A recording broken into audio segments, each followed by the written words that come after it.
Going into this ranking, I really thought I knew which stage I disliked the most, but it turns out I didn't.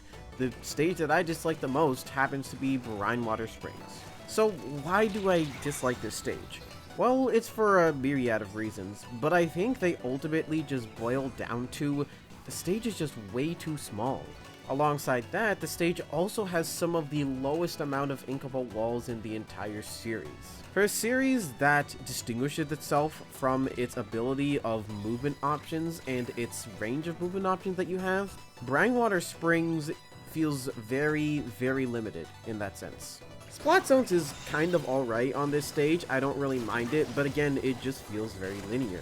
Tower control feels extremely linear, and it feels like it's either going to be a stall fest where neither team makes it past 60, or it's just going to be a KO within the first minute. Rainmaker on this stage isn't really that exciting either. The checkpoints are way too close to the start of the stage, so it just feels like the checkpoint really doesn't matter. And Clam Blitz on this stage is genuinely one of my least favorite game modes in the entire series. Clam Blitz on this stage either ends in a KO within the first minute, or it's an 8-minute stall fest where neither team scores once. And yes, I have had games where we have gone for 8 full minutes, beating the 5 minutes of a game, and then 3 minutes of overtime where nobody scores. And I think a lot of that is due to the fact that there's just one singular choke point that you can go to. And yeah, Clam Blitz adds a bit of a rail that you can go on the side, but it's super obvious, and honestly, it barely counts as a route because literally everyone can see you coming from there. It feels like your options to get out of spawn are like either go straight or go down this incredibly obvious flank route where pretty much anyone will see you coming. I mean, it is kind of fun to play on this stage. I actually like playing on this stage with aggressive weapons like a roller or a sploosh, but I feel like I really only say that because you have to kind of force your way through on this stage. It feels like to get anywhere on this stage, you need to have specials or you need to get like a really good wipe. Other than that, just kind of nothing is happening on this stage. I really don't like it, and I don't like playing on it in solo queue at all. And that's why it's my pick for the worst stage in Splatoon 3. One way in, one way out. Scorched Gorge is such a cool stage conceptually, and honestly, it's kind of a shame it turned out the way it did. I actually remember being a pretty big fan of this stage at the start of Splatoon 3, and now, honestly, it's one of my least favorites. Let's start with the positives though. The center and the structure is cool. I like fighting on it, and you can get some pretty cool high ground shenanigans there. But honestly, that's the only really big positive that I can mention about this stage. One of its biggest problems is, as you could probably guess by the transition, if you're playing this stage on Turf War or Splat Zones, then there is quite literally only one way into this bowl area, and there is one way out. And yes, there are multiple routes to get in, but at the end of the day, everyone has to pass through the same point, so that's really what I mean by one way in or one way out. And yes, the other modes do add a ramp that you can get into the other team's base from, but like, in Splatoon, things like this are kind of necessary in the other modes. In Tower Raining Clams, getting into an enemy base is, well, the requirement to fulfill certain objectives. And so I don't really consider a stage exemplary for doing the bare minimum that it needs to. On top of this, Splat Zones is probably one of the worst zones maps in the entire game because the zone is absolutely gigantic and takes forever to cap. I've had games where I just know that we're going to win because we get a wipe on the enemy team at the last minute and then they physically can't get back to the zone in time just to paint it. I mean, I guess tower control and clam blitz are kind of alright on this map. Rainmaker is not though, given that there's just one path that there's just better and the other is just not. There's a really staggering lack of options on this map, which isn't super apparent when you open up the map for this map, but actually playing on a map really makes you feel it. This map is also very prone to spawn camping. Like, originally when I was looking at this map, I kind of thought that the entire beginning area was your spawn, but like, there's only one area of your spawn that is completely inaccessible to attackers, and even then, they can still get you from there. It feels like a very exposed stage. It feels like nowhere is safe on this stage. It just feels like this stage boils down to who gets their special first, honestly. It's one of the most linear stages in the game, and one that I really don't enjoy playing on in any game mode, really. Watch out! Metal Sonic was spotted near there. Strange. I don't see him anywhere. Hammerhead Bridge is kind of a shame, honestly. I never got the chance to play this stage in Splatoon 1, and all I really know is that in Splatoon 3, this is one of my least favorite stages in the entire game. And I think that my main reason for disliking this stage really isn't different than what other people have already said, but this stage is just so incredibly hallway-like and linear.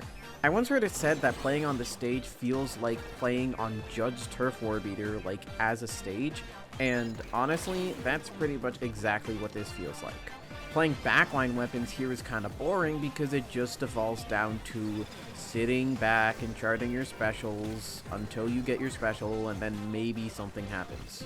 And playing a frontline means that you pretty much have to solely rely on these two flank areas to do anything, and again, just like other stages that I've mentioned lower in this tier, they're really obvious and not the most hard to see coming. Not to mention that, in my opinion, this is the most lockout heavy map in the entire game. Like, I can't tell you how many games of Splat Zones I've played on this stage that just end in a lockout because the other team got a wipe. And this has happened on both ends of the spectrum, and it's really not the most fun on either end. I don't mind the hallway layout in of itself, but from what I know, what made the Splatoon 1 version interesting was its double layers. It had ground on the bottom and grading on the top. This made for interesting and pretty cool ways to traverse the stage. I would think that a Rainmaker might actually be pretty fun on this stage. But in this game, it just feels so flat and empty. It feels like nothing happens on the stage until someone gets a special. At the very least, I do like these side areas. They are rather cool, and I do like fighting in them and planning flank routes in them and stuff. But other than that, yeah, I really don't like this stage. I really don't like playing on it on any game mode, especially Splat Zones. That was the last stage I put in F tier, which are stages that I think are just like really bad. So now we're moving on to D tier. Stages that I think are still bad, but do have some redeeming qualities in them that make me do enjoy playing on them whenever I roll them. Let's see what happens. Meaty, ah yeah, meaty, Despite this stage getting a rework quite recently, I really don't think that did much to fix Mincemeat Metalworks' problems. My main problems with this stage is that it's really hard to move around in, the mid is like super duper cramped, and generally it's, once again, very linear. From looking at the map, it might not seem that way, but really playing on this stage gives you an idea of just how many one-way drops there are and just how linear the pathing and gameplay on this stage is. And similar to Scorch, I feel like this stage is very exposed. Like, there's very few safe areas on this stage, and it just feels like you just kind of gotta be running all the time. And I get it, you know, like, the theme is chaos and whatnot and stuff, but I think you should at least have some safe areas and some areas where you can rest and stuff, and I just don't feel like you have that on this stage. At the very least, the one cool thing about this stage that I really like is that it's probably one of the better stages to showcase the Squid Surge and Squid Roll mechanics. There are lots of really cool jumps that you can do, especially in mid, but then the problem arises that the mid is extremely cramped to begin with. Now granted, they did fix one of my issues with mid with the latest update in that they add a pole, and I actually think that the pole is pretty good because at least it offers up a way to get into mid that isn't these two walls. But the problem still remains the mid being extremely small, like a single wave breaker will cover pretty much the entirety of it.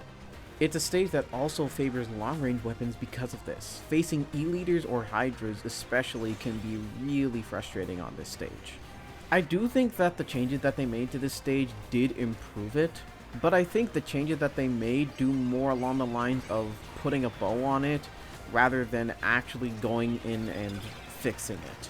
A stage with a lot of potential that just doesn't seem to have been realized. Electric eels. That's what's up. Eeltail Alley is a stage that I really liked on the release of Splatoon 3, but honestly, playing through it now, its issues have definitely started to glare a lot more to me. Now granted, there is one thing about this stage that I actually really like, and that's tower control, I actually think tower control on this map is pretty fun and takes you through a bunch of different points on the map. And even though it's a bit small and congested, I think it kind of fits for tower control, honestly. Like, whether I'm winning or I'm losing, I'm having a pretty good time on the stage when I'm playing tower control. That really isn't the case for all the other modes. Splat Zones, of course, infamously has the big zone problem, and that problem is ramped up to 11 here when compared to Scorched Gorge. This is the biggest splat zone of the entire game, and it takes absolutely forever to cap. It once again has that same problem of Scorched Gorge in that you can just lose a game or win a game because you cap the zone, and the other team physically cannot get there in time to recap it and retake it. At the very least, I actually do like playing on the sides of this stage. I think it is rather fun. And I overall really like the aesthetic here. Like, that's one thing that I really like about Splatoon 3 stages, the aesthetic, and I think Eotel Alley absolutely nails it here. Unfortunately, aesthetic isn't enough to make a stage, like, really good, and the fact of the matter is, Rainmaker and Clam Blitz are still really not fun on this stage. Clam Blitz especially isn't that good because you could just, like, score clams from the bridge, and it is way too easy to score on this stage. I think this is probably like one of the most knockout heavy maps I've ever had in terms of clan blitz. And like has been mentioned before many times, controlling the bridge means you basically control the entire stage. So when you get locked out on this stage, it's not the most fun. A stage that I really like conceptually and aesthetically, and actually really like in one mode also, but that just isn't enough to save it from the fact that it kind of reeks from that early Splatoon 3 design. I'm really glad the stages have gotten better though. You know, there's a certain stage in Splatoon 3 that originated from Splatoon 2, and while I really like this stage's aesthetic and even one of its game modes, playing on it more has really gotten me to see the issues that this stage has.